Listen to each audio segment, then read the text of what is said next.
Bismillahirrahmanirrahim. Assalamualaikum warahmatullahi wabarakatuh. Alhamdulillah, puji syukur kita panjatkan kehadirat Allah subhanahu wa ta'ala yang telah melimpahkan rahmat, nikmat, serta hidayahnya kepada kita semua. Teman-teman yang dirahmati Allah, pada kesempatan kali ini kita akan mempelajari sebuah materi penting dalam pendidikan agama Islam, yaitu meneladani jejak langkah ulama Indonesia yang mendunia.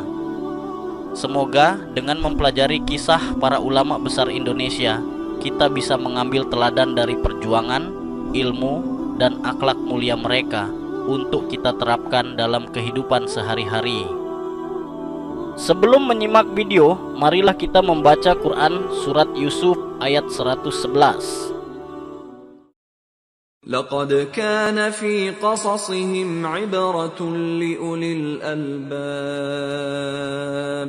ما كان حديثا يفترى ولكن تصديق الذي بين يديه وتفصيل كل شيء وهدى ورحمة لقوم يؤمنون. Sungguh, pada kisah mereka benar-benar terdapat pelajaran bagi orang-orang yang berakal sehat. Al-Quran bukanlah cerita yang dibuat-buat, melainkan merupakan pembenar kitab-kitab yang sebelumnya memerinci segala sesuatu sebagai petunjuk dan rahmat bagi kaum yang beriman.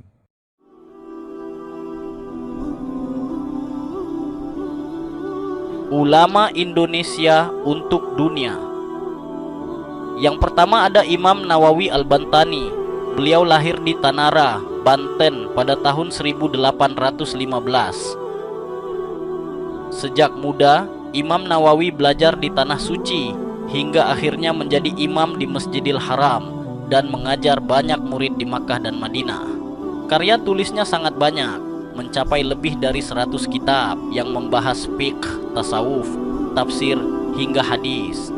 Karena keilmuannya, beliau digelari Sayyidul Hijaz atau Maha Guru di Jazirah Arab. Sampai sekarang, karya-karyanya masih dipelajari di pesantren-pesantren Nusantara. Yang kedua, Syekh Yusuf Al-Makassari. Syekh Yusuf lahir di Goa, Sulawesi Selatan tahun 1626. Beliau menuntut ilmu lebih dari 20 tahun di Timur Tengah, lalu berdakwah ke berbagai negeri, mulai dari Banten, Sri Lanka, hingga Afrika Selatan. Beliau bukan hanya seorang ulama, tetapi juga pejuang yang melawan penjajah. Di Afrika Selatan, Syekh Yusuf dihormati sebagai tokoh besar. Karena jasanya, beliau mendapat gelar Pahlawan Nasional Indonesia, sekaligus penghargaan dari pemerintah Afrika Selatan. Lalu yang ketiga ada Abdus Samad Al-Palimbani, lahir di Palembang pada tahun 1704. Abdus Samad dikenal sebagai ulama besar yang menekuni tasawuf. Ia berguru kepada banyak ulama terkenal termasuk di Timur Tengah. Salah satu karya terkenalnya adalah Hidayatus Salikin dan Syiarus Salikin yang banyak membahas akhlak, ibadah, dan perjuangan di jalan Allah.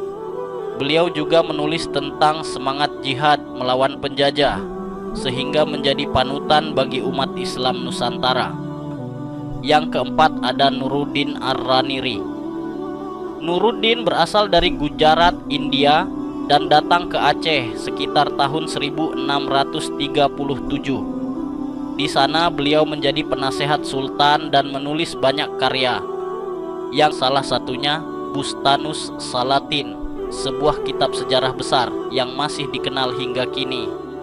Nuruddin juga berperan penting dalam meluruskan ajaran-ajaran yang dianggap menyimpang, serta menghubungkan tradisi Islam Timur Tengah dengan Islam Nusantara. Yang kelima ada Syekh Abdurrauf As-Singkili. Syekh Abdurrauf lahir di Singkil, Aceh tahun 1615. Beliau terkenal sebagai ulama fiqh, tafsir, dan tasawuf. Salah satu karyanya yang sangat bersejarah adalah Tarjuman Al-Mustafid, yaitu tafsir Al-Quran pertama dalam bahasa Melayu. Beliau juga menjadi guru banyak ulama Nusantara, termasuk Syekh Burhanuddin Ulakan dan Syekh Abdul Muhyi. Melalui beliau, ajaran Islam semakin tersebar luas di berbagai wilayah. Yang keenam, Syekh Soleh Darat. Syekh Soleh Darat atau lebih dikenal dengan Mbah Soleh Darat, lahir di Jepara sekitar tahun 1820.